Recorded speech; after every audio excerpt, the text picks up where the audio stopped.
I want to let's put a period on that because I want to make sure that because we have said it on the radio show and in Democratic circles where we're talking about the state of Texas and its solvency. It is true that stimulus dollars was used to balance the budget. $12 billion, or more than that. Yeah, there's no question about it. In the last, not this session, but in the last session, we gladly took all that stimulus dollars and balanced our budget, and then turned around and sued the federal government and fussed about it. But we've got politicians in this state that have made their record on suing the federal government while they take the money. The truth is, the federal budget contributions to Texas. Listen carefully to this. The federal budget contributions to Texas that impacts our economy and has a positive impact on our economy, and this is the absolute truth. Texans, listen, exceeds our state budget. We have a bigger economic impact from the federal government than our own state budget. And yet we turn around and fuss about the federal government day in and day out, and we sue them right and left while we take the money. These are the guys that are ranting and raving about the out-of-control spending in Washington. It's the hypocrisy of what's been going on here. I don't care if you're Republican or Democrat, Independent, or whatever you want to call yourself. It is the pure hypocrisy of what's going on right now. We are receiving over $230 billion from the federal government just in cash money into our system through Social Security payments, Medicare, Medicaid, or military expenditures, procurements, impacts into our economy over $230 billion, which exceeds our state budget, our biennial state budget. And the hypocrisy of that, of then turning around and saying all of our problems are driven by Washington, is amazing to me. But we've stopped telling the truth because we're afraid that we're afraid that citizens don't want to hear the truth. We're afraid that people won't handle knowing the truth about our situation. Well, and that's unfortunate because I think the American people can, and I think the Texas public can. We just don't. We've just stopped telling them. Well, now at the time that was, I guess we first became aware that the state had financial issues as just average citizens. Governor Perry was in a contested race against Bill White, and there was certainly no way that he could allow anybody to know that he had done such a bad job, and so he had to find money somewhere and take care of the financial situation so he could say, we're in good shape. Well, the interesting thing is that David Dewhurst, for example, likes to brag, I've balanced the budget every session I've been lieutenant governor. Whoopee.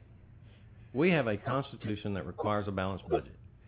That means that for 170 years under Democratic control, we balanced the budget every single session. Every single session, we had a balanced budget. And that's what we're required to do. The comptroller has to certify it or we don't get to go home.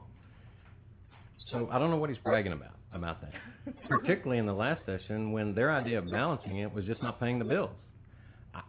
Hey, I could have a great time balancing my monthly checkbook if I just didn't pay everybody, And then I would say, I'm in balance. Please, at some point we have to tell the truth, and we have to start understanding the truth and how it impacts us. I don't want to talk the whole program about Texas. I really want to talk about the national issues as well, but you hit a hot button with me because Texas. I was former chairman of public education. It's hard for me to sit and watch. It's like 1,000 knives being stabbed in me. Did you find it interesting in the forum last night the fact that most of the Republican candidates, their whole agenda is to do what Rick Perry wanted to do, to get rid of agencies. That's they didn't have an original idea of their own. That's again part of our problem is that we hear something and we pantomime it instead of understanding it. Yeah. Okay. I want to talk about the national debt in a minute. I want to talk about how we get out of the mess we're in, but they do pantomime Rick Perry. But they also talk about certain things. One of the candidates, for example, said we need to do away with income tax. I mean, we do away with the property tax. We don't have an income tax in Texas. Yeah. Do away with the property tax and move to a pure consumption-based tax. But did you see the hisses in the audience? Well, I wanted to say we've already tried that. We've already tried that, and let me explain to you why that doesn't work. But instead of being able to have that intelligent discussion, we don't ever get to have it, and that's really important. We have to have somebody that can actually discuss things intelligently, to have an intelligent discussion. Well, I did what Lieutenant Governor Bob Bullock at the time called the most thorough review of the Texas tax system in the history of our state. And I was, at the same session I was, in 1997, chairman of public education. I was also named chairman of a select committee on revenue and school financing that reviewed the entire tax system of Texas. It handled Bush's tax proposal. It was what I call a committee of chairmen. There were 13 members on the committee. I was chairman. All of them were chairman of committees. And we did an exhaustive review of every sales tax exemption, franchise tax exemption. And I will just tell you, the passions that combine with a tax review like that, even though it's your job to do it, combined with school finance, is amazing. I had multiple death threats. All of my financial records pulled from out of state. I had my children at 2 o'clock in the morning. My wife receives a call from a sober white male calling them by name, saying they'll kill them on the grounds of Montgomery Elementary School if I don't stop the job I was told to do. I walked into my office and DPS inside my office and outside my office because the speaker's office, for my own safety, had started reviewing my mail, and the death threats had become so detailed that they said when they would shoot me in the head walking from the Capitol to my apartment, exactly where they would do it. It's an intense review when you start talking about taxes and school finance. And most people don't understand the system. And so someone can stand up and say, let's do away with property taxes and go to a consumption-based tax, and everybody goes, well, that sounds great. Or they can say, let's just do a flat tax, and everybody goes, oh, that sounds great. Or how about this one? Let's do 999. And if you don't understand the tax system and you don't understand what's funded and the impact it has on business and on our communities, then you make those statements, and if we don't take time to educate the public, we end up making mistakes, and that used to be my frustration. Okay, before and I know that you want to get to a bigger stage here in this conversation, but I look at campaigns as job interviews, right. And you guys, you certainly have a history. What you've done in the past means something to me. I want to go back to your legislative days in Texas. You have a lot of support and supportive bills for teachers and education. Yet, it seems in the state of Texas it's perceived that Democrats are bad for education and bad for teachers. How did we get there? How did we not, I guess, translate that? The work that Democrats did, or maybe it wasn't so much the work that Democrats did, but it was just good work, and then maybe Republicans took credit for it. How did we get here? I don't really think that's true. I think that the Democratic Party still is recognized as the leaders in education reform and are pro-teachers. I think, and I hate to oversimplify this, but I do think it's this simple. We went through a period in the mid to late 90s and during the early 2000s where we got all wrapped up in conservative versus liberal, and whatever that means.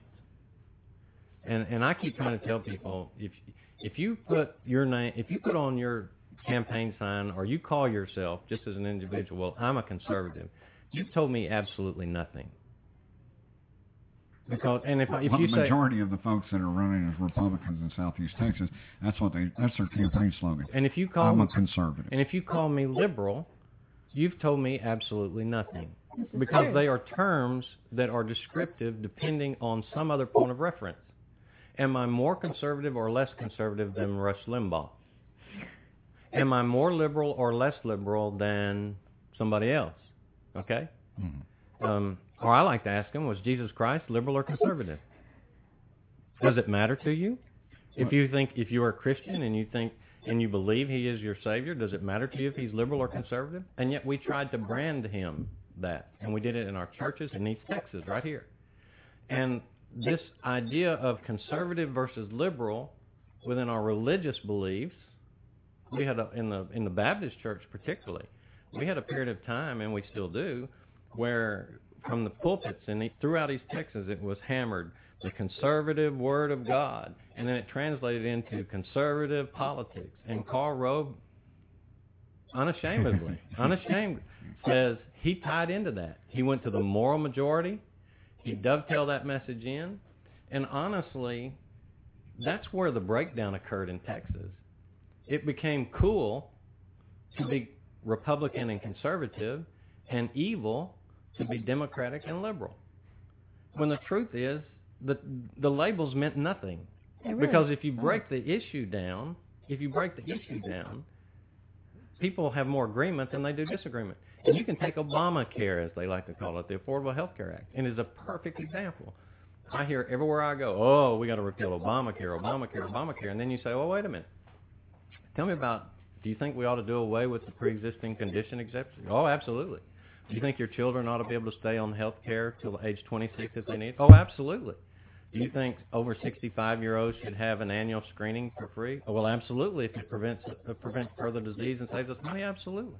Do you think that we can achieve more efficiencies with chronic pain and treatment of chronic pain under this health, if that occurs under the Health Care Act? Are you for that? Oh, absolutely, I'm for that. Well, then why are you repealing Obamacare? Why would you do that? Because the label means nothing to us, but the subject matter does. And so I just ask people to stop and look at the issue itself, and you'll find that you're for more of it than you are against. And when you do that, for a United States Senator in Texas, and this is what is irritating, because you look at the David Dewhurst ads on TV now. It's all about anti-Obama, anti-Obama, anti-Obama, anti-Obama. That's all it is. You think he's running for president. Okay? He's running to be a United States Senator. I'm running to be a United States Senator. Regardless of who the president is, my job is to represent the people of Texas. And the fact is that there are things within that bill that are good for us, the people of Texas. And you don't repeal it and throw it all out and go back 50 years. You keep the parts you like and you try to fix the parts that you don't like. That's what you do. That's what we do in legislative action. As much as you try, and I promise you, I spent thousands and thousands of hours and listened to thousands of witnesses.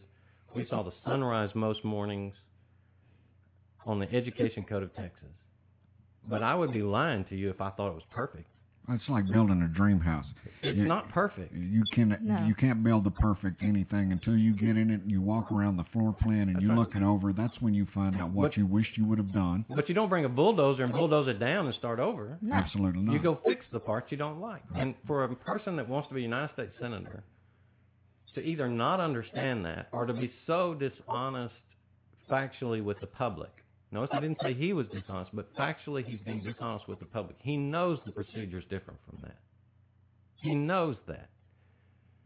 Plays upon the fears and the bias of the public and hurts us. And that's not right. You have a greater calling as a United States Senator. You have a greater responsibility as a United States Senator to lead and to educate than to simply play upon the fears of the American people. That's wrong, and that's what's causing us problems in this country. Okay, so when we look at, and you're dragging us there, you know that, Paul. I want to talk about your history in Texas because I want to know what you've done here, because I think that's a precursor to what you can do for us if elected to the U.S. Senate. You're dragging me all the way to Washington now, and so I can't help it. I'm going to ask a question that's going to... That's okay.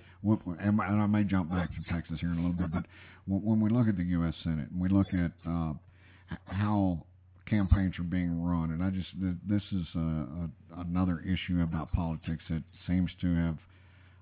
and I don't think it's a positive thing either, because I think it's frustrating voters, it's frustrating candidates that are running campaigns.